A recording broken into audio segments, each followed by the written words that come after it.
Всем привет! Сыграл недавно вот такую партию в Блиц.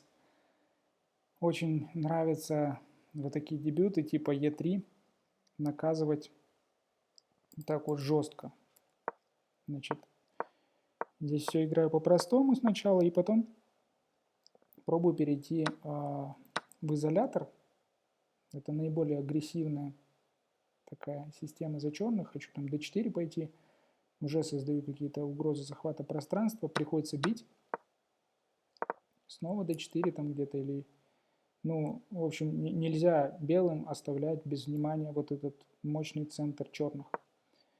Белые ходят слон b5, слон d6, h3. И вот этот ход мне очень понравился. Ну, конечно, белые не хотят, чтобы я там после рокировки как-то им докучал со своими слонами. Сразу вот зацепиться за эти пешки. То есть теперь я хожу просто а6. Взяли, у него нету белопольника, и все мои фигуры смотрят на королевский фланг. Следующий ход выглядит очень вычурно, можете поставить на паузу, попробовать его найти. Он, на первый взгляд, очень странный, вот, но мне он очень нравится, особенно для блица. Я пошел ладья g8. Чем-то напоминает партию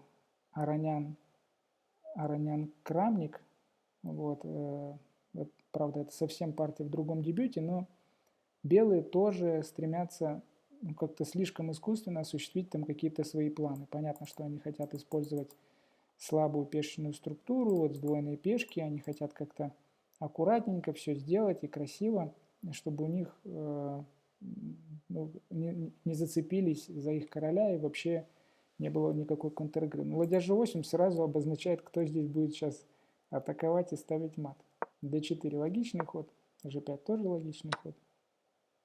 Здесь я убрал слона. Грозит, пожертвовал пешку, грозит g4. Конечно, компьютер все это не одобряет, вот, но для блица это очень сложная игра. Вот. Хожу g4, вот, пожалуйста, уже вариантики пошли. Может он, конечно, забрать коня. Ну, что ему это даст? Я побью, да? Побью сюда, и, наверное, ничего хорошего это ему не даст. Почему? Потому что на g4, вплоть до того, что может последовать даже слон g4, но может последовать и просто h5, но не сразу. Сначала предварительно прогоняем слона. Вот, и теперь на этот ход последует f5, наверное, или даже ладья h6.